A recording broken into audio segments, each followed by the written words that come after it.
Orang yang macam mana kaki curang dalam numerologi, boleh tengok ke tak?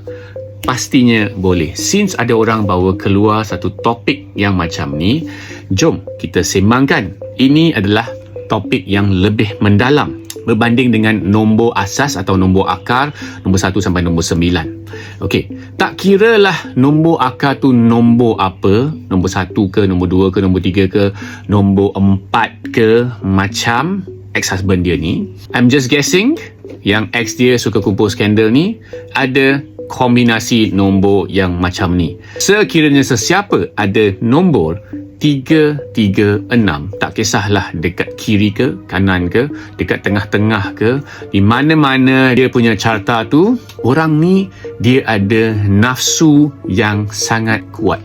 Why is it so? Dalam kita punya penerangan lebih mendalam, bila kita bincangkan tentang 5 elemen, kita boleh kupaskan. Untuk konten-konten yang lebih eksklusif, yang lebih teknikal, Kions akan buat di subscribers only video yang akan datang. Korang boleh tekan butang subscribe dekat sini untuk nantikan video-video yang akan datang. So I'm just curious, awak ada tak ex awak punya birthday? Tengoklah dekat carta dia, ada tak 336 di serata carta dia. But wait, jangan terlalu judgemental dulu. Nanti korang cakap, tak acik lah, takkan semua 336 punya orang pun kaki curang? No. Like I said, dalam numerology ada sisi positif dan ada sisi negatifnya. It depends on which area you lies on.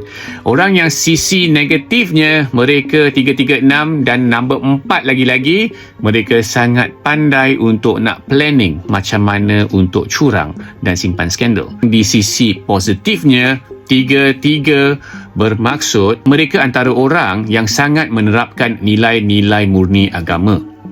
So, there's a saying, if you have 33, sama ada you are very holy or you are very horny.